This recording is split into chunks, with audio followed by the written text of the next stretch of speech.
E uma vez mais, olá, bom dia. Esta é a segunda hora do Bom Dia Açores. Quinta-feira, por isso temos connosco o Sr. Padre Vítor Arruda. Olá, bom dia. Bom dia, Lucélia.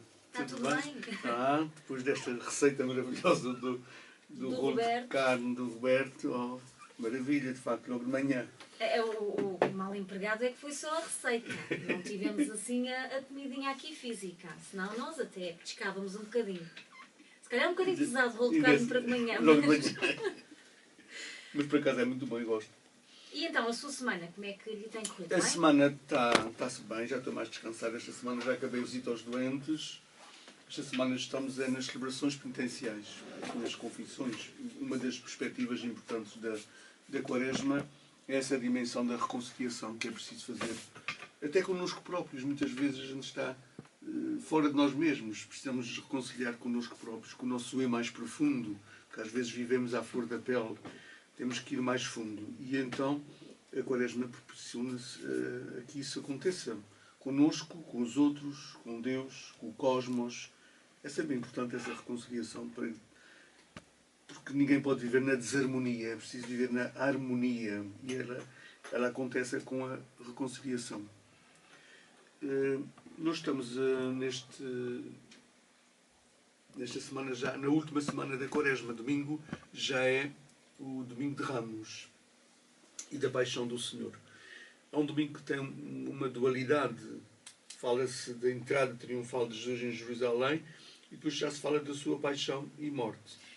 Tem o nome de Domingo de Ramos porquê?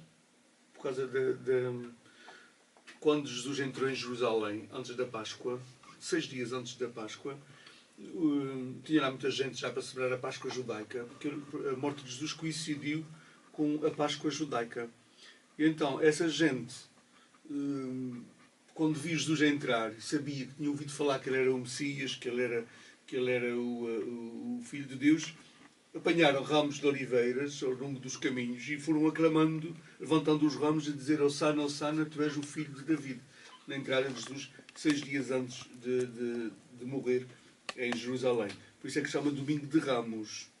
As pessoas, ramos de oliveira, normalmente foram ramos de oliveira, pelo menos diz o Evangelho, que são o símbolo da realeza. E levaram a Jesus e diziam: bem-vindo o rei, o Messias, o rei de Israel. Com esta ilusão que esse povo tinha, com a ilusão de que ele seria o rei mesmo terreno de Jerusalém. Iria fazer uma guerra, destronar os romanos e assumir o trono de Israel. Que ele iria ficar ali a governar na terra. Era, porque os romanos naquela altura estavam dominando a Palestina. Portanto, mais uma vez, os judeus tinham perdido a sua autonomia, a sua independência como país. Estavam sendo dominados por um outro país. E havia há sempre aqueles grupos sectários mais radicais, dos quais fazia parte Judas e mais um outro apóstolo de Jesus, que achavam que era a lei da espada que se devia tirar os romanos de lá. Portanto, a lei da guerra. Tinha que se fazer uma guerra. E achavam que Jesus era a pessoa certa para isso. Aliás, quando Judas entregou Jesus, não era com a intenção de que Jesus morresse. Não era para matar Jesus. Não era, ele entregou Jesus com a intenção de Jesus se assumir. Ele quis apressar as coisas. Achavam que Jesus estava um bocado ali amanhando a situação, não estava agilizando tudo no sentido de assumir o trono de Israel. E Judas diz: eu vou dar uma mãozinha a este homem, vou dar um empurrãozinho a este homem, vou entregá-lo e ele, diante das autoridades, vai-se assumir como o rei. Era com essa intenção. Portanto, quando se fala da traição de Judas, custa muito engolir essa expressão, porque Judas tinha boa intenção quando entregou Jesus. Mas tinha mesmo boa intenção? As próprias autoridades. Jesus era o homem mais inteligente e mais apaixonado por Jesus, dos apóstolos. Pelo menos é o que a gente vai percebendo pelo Evangelho. As próprias autoridades é que traíram o contrato que tinham feito com Judas. O contrato que tinham com Judas era: entrega-nos o teu chefe e a gente vai interrogá-lo a ver quais são as suas intenções. A intenção era essa. E Judas que queria mesmo que Jesus se assumisse como Messias, o Rei, entregou-lhes Jesus. Ora, entregando-lhes Jesus, eles depois fizeram como quiseram. Não foi para apenas interrogar Jesus, mas já tinham a intenção de o matar. Porque eles diziam que era preferível matar um só do que morrer todo o povo. Ou seja, do que haver uma sublevação lá e aí de facto houvesse uma guerra. Então era preferível matar Jesus só. Mas essa não foi a intenção original.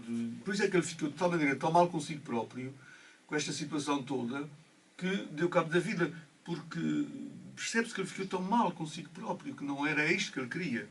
Não era isto que ele queria. Se fosse isto que ele queria, não teria lógica nenhuma que ele se tivesse morto. Não tinha lógica que ele se tivesse suicidado. Se fosse esta a intenção de Judas, porquê é que ele se havia de suicidar? Se fosse a intenção de Judas mesmo entregar Jesus para que ele morresse. Arrependido, depois no fim? Arrependido, mas... Arrependeu-se daquilo que fez. Se fosse tudo também um plano também orquestrado para que Jesus morresse e realmente Jesus ia morrer, estava tudo dentro dos planos dele. Portanto, a intenção dele não era porque Jesus morresse. Por isso é que Jesus, ao lado de Jesus, o primeiro que está lá é Judas. Porque, de facto, Jesus percebeu o plano dele e soube que ele foi também tramado. Ele próprio também foi traído pelas autoridades. O Evangelho do Domingo de Ramos é daquela leitura, de uma das leituras longas. 2 vezes no ano lê-se a Paixão de Jesus. Na Sexta-feira Santa é sempre a Paixão segundo o Evangelho de São João. E no Domingo de Ramos, a cada ano lê-se ora Marcos, ora Lucas, ora Mateus. Este ano estamos a ler Marcos. É claro que eu não vou ler o texto tudo, vou ler só aqui uma partezita para a gente depois conversar um pedacinho sobre este mistério que é: tu entras em Jerusalém, és aclamado por aquele povo de uma forma entusiasmada, eufórica, havia imensa alegria, havia até, diz um dos evangelistas, até parecia que as próprias pedras cantavam aleluias daquela entrada triunfal de Jesus em Jerusalém. E 6 dias depois, as mesmas pessoas que estavam em Jerusalém, porque aquela festa durava mais ou menos 15 dias, iam uma semana antes e depois ainda ficavam uma semana depois da festa. 6 dias depois desta entrada triunfal de Jesus em Jerusalém, este mesmo povo, levado pelas autoridades, é claro, mas também é o mesmo povo, estão juntos a aclamar: crucificam, não queremos esse homem, queremos antes um assassino. Que eles depois soltaram um outro que Pilatos fazia amnistia na Páscoa todos os anos, e então soltaram um outro que era um assassino, por acaso, Barrabás. E as pessoas preferiram Barrabás do que Jesus. Como é que o povo é um bocado agitado por o vento, vai na onda. Vai na onda. Isto mostra um pouco aquilo que nós somos, que todos nós somos. Às vezes deixamos-nos levar no instante. Somos muito influenciados. No instante a gente mete uma pessoa nos pincas da lua como a mete nos profundezas do inferno. No instante. Eu ouvi uma vez uma expressão: passamos de bestiais a bestas. É mais ou menos isso. A gente leva uma pessoa o máximo possível, num instante já estamos a pô-la. Isso aconteceu com Jesus. Até essa experiência Jesus Cristo fez na Terra. A solidariedade de Deus connosco é tão grande que até essa experiência Ele fez aqui na Terra. Diz-nos Marcos: levaram Jesus ao lugar do Gólgota, quer dizer Calvário, crucificaram-no, repartiram as suas vestes, crucificaram com ele 2 ladrões, um à direita e outro à esquerda. Os que passavam insultavam Jesus, dizendo: salva os outros, salve-se a si mesmo. Eis-te Messias, o Rei de Israel, desça da cruz para nós vermos e acreditarmos. Até os que estavam crucificados com ele o insultavam. Quando chegou o meio-dia, as trevas envolveram toda a terra até às 3 horas da tarde. E às 3 horas da tarde Jesus clamou com voz forte: Eloi, Eloi, lama sabachthani, que quer dizer: meu Deus, por que me abandonastes? Ouvindo isto, alguém correu a embeber uma esponja em vinagre e, pondo-a numa cana, deu-lhe de beber. Então Jesus, soltando um grande brado, expirou. O véu do templo rasgou-se em 2 partes, de alto a baixo. O centurião que estava em frente de Jesus, ao ver-lhe expirar daquela maneira, exclamou: na verdade, este homem era filho de Deus. Isto é o resumo do texto que vamos ler no próximo domingo, dia de Ramos, que inicia o início da Semana Maior da nossa fé. Porquê é que é a Semana Maior? Precisamente por isso, é porque é uma semana que tem 2 domingos, começa no domingo de Ramos e termina no domingo da Páscoa. Por isso torna-se a Semana Maior, mas também é a Semana Maior por ser a semana mais importante da nossa fé.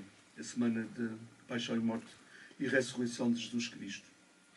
No texto, nós percebemos aqui de facto, esta solidariedade de Deus conosco, ao ponto de Jesus Cristo fazer a experiência do abandono de Deus, o suposto abandono de Deus. Esta frase, Corremundos, esta frase gastou muita tinta, escreveu-se muitos livros por causa desta frase. Como é que Jesus diz, meu Deus, por que me abandonastes? Houve muitos biblistas e teólogos que tentaram amenizar esta frase por causa do escândalo que ela provoca. A paixão, segundo São Marcos, é a paixão mais escandalosa, porque é muito realista, mostra um Jesus muito humano, muito igual a nós mesmo. Muita gente, nos momentos dramáticos da sua vida, diz esta frase também, meu Deus, por que me abandonaste? Isto vem aos lábios, naturalmente, e Marcos não teve problema nenhum em pôr isto nos lábios de Jesus. Então houve muitos biblistas e teólogos que quiseram amanhar a situação à maneira de São Miguel e disseram, não foi bem isso que eu quis dizer, não foi bem isto. Não era bem isto que o Senhor queria dizer, ele estava ali a citar um salmo. De facto, há um salmo na Bíblia que vemos esse grito. Começa com meu Deus, porque me abandonaste, e termina com um louvor e um ato de entrega a Deus. Então eles diziam, nenhum judeu começava o salmo sem o acabar. Portanto, Jesus terá dito o salmo todo, e este salmo pode ter começado num desespero, meu Deus, porque me abandonaste, mas o próprio salmo termina num ato de entrega e de confiança e de louvor até ao próprio Deus. E portanto, disseram que Jesus estava, ao citar aquele salmo, no fundo estava a fazer a nossa experiência que fazemos também, que é do quase abandono de Deus, mas depois estava-se entregando nas mãos de Deus Pai e numa atitude de confiança absoluta em Deus Pai. O que é certo é que há muitos outros biblistas que não concordam com essa interpretação e que dizem que é mesmo a experiência do abandono de Deus, se bem que a gente também pergunta, se Jesus é Deus, ele abandonou-se a si mesmo. Jesus é Deus também, não se esqueçamos, ele está na cruz como Deus, não está na cruz apenas como homem, está na cruz como Deus, homem-Deus. O que é certo é que esta expressão tem muito a ver com a solidariedade de Deus para connosco. Jesus experimentou na Terra todas as limitações que nós também experimentamos. Prontas coisas que são maiores do que nós e que nos destroem e que nos ultrapassam e que nos... Nós estamos a viver esta semana mais uma tragédia na Europa da queda do avião. Muita gente que ficou, não os partidos estão com Deus, muita gente que fica estará com esta expressão, meu Deus, e então? Ia lá 16 ou 17 crianças de uma escola com os seus professores, ia lá um casal que tinha acabado de casar, de unir a matrimónio. Tantas situações. Houve muita gente que ficou fora por um pormenor qualquer, por um pormenor que não foram naquele avião, que foram noutro, mas porquê é que foram aqueles e não foram outros? Nós vivemos situações de limite muito grandes na Terra. Nós somos muito limitados. Infelizmente... eles com as caixas negras do avião estão a tentar agora descobrir o que é que se passou, porque o avião não tinha problemas mecânicos. Pois, claro. E vieram a descobrir que, infelizmente, o comandante saiu do copiloto. O copiloto saiu, dizem. O copiloto saiu momentos e depois, quando voltou para entrar, a porta estava trancada e não o deixaram entrar. Pode ter sido um ato terrorista. A gente já sabe que a verdade total não vai vir ao de cima. Não vai vir ao de cima. Se a Europa quiser abafar a situação, vai abafá-la mesmo e vai-nos lançar areia para os olhos. De qualquer maneira, o que é facto é que morreram 150 pessoas. E isto faz-nos pensar, nesta semana maior da nossa fé, deve-nos fazer pensar isso. Porquê é que Deus não livrou aquela situação? Criaturas, se Deus, o próprio Jesus morreu na cruz e Deus não o livrou da cruz. Era o Filho de Deus. Quer dizer, as coisas são o que são, é mesmo assim. Tudo é finito aqui, tudo é passageiro, se não for de uma forma é de outra, se não for num avião é num barco, se não for num barco é numa cama do hospital ou num acidente de carro. É assim, tudo é finito aqui na Terra. Portanto, a gente tem que saber lidar com isto, que isto faz parte da vida. Nós não dominamos tudo ainda. Nós não dominamos tudo. Por mais perfeitos que os homens sejam na ciência E na técnica ainda é imperfeita a ciência e a técnica. Os aviões não são perfeitos. Se fossem perfeitos não caíam. E caem muitas vezes. Os carros não são perfeitos, os barcos não são perfeitos. A medicina ainda não atingiu o seu máximo, porque ainda se morre de algumas doenças. Portanto, Jesus experimentou isto connosco, experimentou. Não é para nos livrar disto, é para nos dizer que está connosco. Tomem nisto. Porque isto é mesmo assim. Eu, se quiser outra forma de vida, eu vou para o planeta Marte. Mas aqui na Terra, no planeta Terra é assim. A vida é assim mesmo. Pode acontecer a toda a gente. Há 150 famílias e muitos mais amigos que agora estão nessa Europa inteira, que vão fazer uma Semana Santa muito dolorosa mesmo. É mesmo assim. Jesus também teve uma Semana Santa muito dolorosa. A primeira Semana Santa não foi brincadeira. Ele foi crucificado de uma cruz. Deus sacrifica-se a si mesmo. Ele não pede sacrifícios, ele sacrifica-se a si mesmo. A solidariedade de Jesus não foi uma coisa fingida, foi verdadeira. A gente sabia que ele, ao vir à Terra, tinha que morrer. Mas não tinha que ser desta forma. E foi de uma forma muito atroz. O que é importante a gente perceber é que Deus está na cruz das nossas vidas também connosco. Ele está lá. Não é para nos livrar delas. Não é para nos livrar delas. A gente já tem dito isso aqui tantas vezes, há imenso tempo que a gente já tem este programa, e, portanto, Deus não nos livra de nada que a vida nos traga. Nada, mesmo nada. Já Deus não é físico, Deus é espiritual. E, portanto, não tem poder no físico. Não tem poder no físico. Se uma pessoa pega numa arma e aponta para outra e atira, Deus não impede que aquela bala vá ter com aquela arma. Não impede, porque Ele não pode fazê-lo. É a lei da vida. É a lei da vida. É a lei da vida. Se eu fizer um golpe, vai correr sangue. Deus não vai impedir que eu faça o golpe. Nem que corra sangue. Que é a lei da vida. Quando a gente se golpeia, sangra. Porque o nosso corpo é assim. É a condição humana. Deus não impede essas coisas. As pessoas pensam que Deus tem esse poderzinho de fazer um milagrezinho para resolver a minha vidinha e o meu momentozinho que eu estou a viver. Deus não faz isso. Deus não faz isso. Deus está na cruz. Mas não é para nos livrar da cruz. Ele está na cruz, mas não é para nos livrar das cruzes. Ele está lá. Ele salva-nos é na cruz e não da cruz. Ele não nos protege da dor, mas na dor. Ele não me impede de viver uma dor. Um momento, perder alguém, esta gente que perdeu essa gente toda agora, Ele não impede que elas vão viver essa dor nas suas vidas. E a vida para estas pessoas que ficaram cá, familiares daqueles 150, vai começar do zero agora. É o antes do acidente e o depois do acidente. Porque isto tem uma marca para a vida delas que nunca mais passa. Deus não impede que isso aconteça. Mas Ele também experimentou a dor. Ele experimentou a dor e ensina-nos como é que se lida com a dor. Como é que se lida com essas situações. E, infelizmente, todos os dias morre alguém. Todos os dias há alguém que perde alguém. Isso é o pão nosso de cada dia. A gente ainda continua a ter ilusões sobre os problemas do nosso planeta e sobre a forma como Deus deveria agir no nosso planeta. Esta semana, nas celebrações penitenciais, tenho falado muito por causa daquela questão do Pai Nosso, seja feita a vossa vontade. A gente às vezes quer o contrário. É que Deus faça a nossa vontade e não que a gente faça a vontade dele. A gente quase quer ensinar Deus a ser Deus nas nossas vidas. Parece que Ele está fazendo de uma forma errada as coisas e a gente está-lhe ensinando como é que Ele devia fazer. Tiremos o cavalinho da chuva, porque ninguém precisa ensinar Deus a ser Deus na nossa vida. As coisas são assim. Deus não intervém nestas coisas do dia a dia, porque isto faz parte do nosso planeta Terra.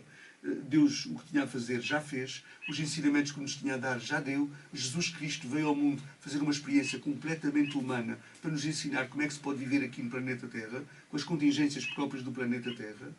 Se Jesus quisesse atingir um mundo maior naquela altura, Ele é Deus, podia ter inventado um avião há 2000 anos e podia ter percorrido o mundo inteiro para não ficar só por ali pelas ruas da Palestina. Jesus andou meio dúzia de quilómetros só, durante 33 anos que viveu na Terra, porque era só ali à volta que ele andava com um burrinho. Ele não se meteu num barco, a não ser aqueles barcozinhos pequeninos que atravessavam os rios. Portanto, ele não queimou etapas. Ele diz, já que no século XXI vai haver aviões ultrassónicos, eu vou antecipar essa cena e vou inventar um avião agora para percorrer o mundo. De uma maneira mais confortável. Mas não o fez. Ele viveu naquele tempo com as contingências próprias daquele tempo. Com as contingências próprias daquele tempo. As casas não tinham as condições que nós temos hoje, mas ele não inventou umas casas modernas para o seu tempo. Ele aceitou o que estava do seu tempo. Portanto, a vida é mesmo assim. Deus não mexe nestas coisas. Deus não se mexe por aí. Enquanto a gente se relacionar com Deus, crendo que Deus faça um milagrezinho para nos livrar daquilo que não livra outros, eu estou inventando um Deus só para mim. Deus, não existe Deus só para mim. Deus é o Deus para toda a humanidade e é um Deus que está lá. Ele está aqui na cruz para fazer a experiência connosco. Não é para nos livrar da cruz. É para dizer, eu também experimentei isso. Eu também experimentei. E ele não ficou na cruz. Ele foi muito além da cruz. Nós somos seguidores de um crucificado ressuscitado. A cruz não tem sentido por si mesma. A cruz tem sentido por causa da Páscoa. Nós não nos ficamos no sofrimento. O sofrimento em Jesus Cristo não é um fim em si mesmo. Ele não sofreu por gostar de sofrer, porque isso era um problema psicológico que ele tinha que resolver. Não, ele sofreu em função de um bem maior, que era o amor. Não pôr limites ao amor. É um amor eterno. É um ato de amor. Nós estamos ali diante de um ato de amor. E essa... ver os problemas. Mas para a gente saber como é que se lida com os problemas, como ele também lidou no seu tempo. E nós sabemos, já disse aqui também, que uma das preocupações que Jesus Cristo teve ao vir ao mundo foi limpar e purificar o rosto de Deus, as ideias erradas que as pessoas tinham de Deus. E uma delas é essa, é querer um Deus que venha resolver os nossos problemas. Esta expressão vai ser lida domingo, em todas as missas do mundo inteiro. Meu Deus, porque me abandonaste. Muita gente agora pode estar revoltada com Deus porque tinha uma fé pouco esclarecida. Só nos revoltamos com Deus quando nos acontece alguma desgraça, quando a gente não tem a fé esclarecida. Porque quem tem a fé esclarecida não se revolta com Deus. Sabe que faz parte da vida as coisas que nos acontecem. Sabe? Portanto, no próximo domingo, quando a gente ouvir Jesus a dizer meu Deus, porque me abandonaste, a gente vai experimentar, a gente vai pensar, é assim, olha, ele foi tão solidário comigo que até quase fez a experiência do abandono de Deus, como a gente muitas vezes também pensa que nos acontece. O que é certo é que Deus está mais em nós do que nós mesmos. Esta morte na cruz também vem dizer uma outra coisa que agora, por causa da Semana das Confissões e também por ter visitado os doentes, esta morte na cruz também nos vem dizer uma coisa que é muito importante. Ainda há pessoas que pensam que se não fizerem as coisas de determinada forma, ainda podem ser condenados, ainda podem ir para o inferno. Ele morreu na cruz para acabar com isso. Isso acabou. Isso está resolvido. Está limpo, acabou. Se nós tínhamos uma dívida, é como se tivéssemos uma dívida para com Deus e essa dívida foi perdoada na cruz. Está resolvido. Não tem mais nada a fazer. Não tem mais nada a fazer. Havia um bispo que foi fazer visita a uma comunidade e havia uma senhora que era muito ativa. Uma senhora que fazia muito bem naquela comunidade. E o bispo, isso já foi há muito tempo, e o bispo, para ver também que há pessoas que vivem antes do seu tempo. Há pessoas que antes do seu tempo já têm essa mentalidade aberta. E há pessoas que no seu tempo têm uma mentalidade que puxa muito para trás. Há muita gente conservadora na Igreja Católica atual que puxa para os anos, para centenas de anos para trás.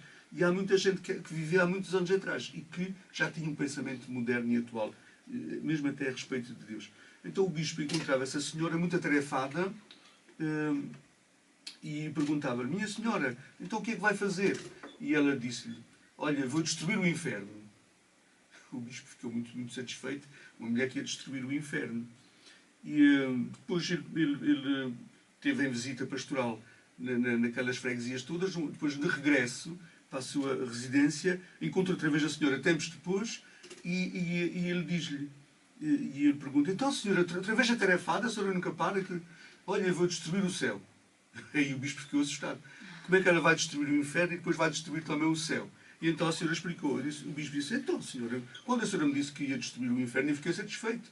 Porque a gente está aqui para destruir o inferno das nossas vidas. Mas agora destruir o céu. E ele disse, o bispo sabe uma coisa? Há muita gente que faz o bem para não ir para o inferno. E há muita gente que faz o bem para garantir o céu. Eu não quero fazer o bem nem para não ir para o inferno, nem para ir para o céu. O bem faz-se não é para conseguir coisas.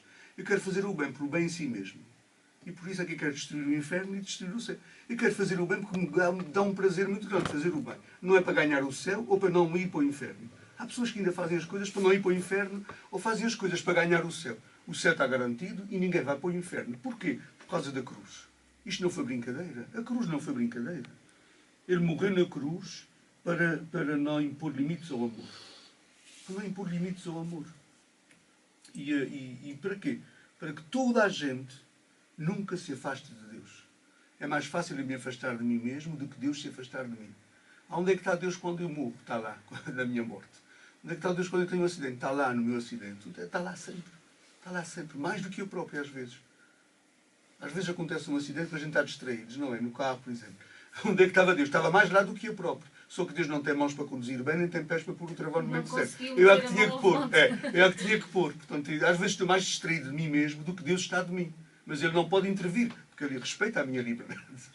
Eu é que tenho que fazer as coisas. Eu é que tenho que estar atento e é que tenho que fazer as coisas. Deus está mais em nós do que nós mesmos. E Ele morreu na cruz precisamente para nos dizer isso. Nunca se afastará de nós.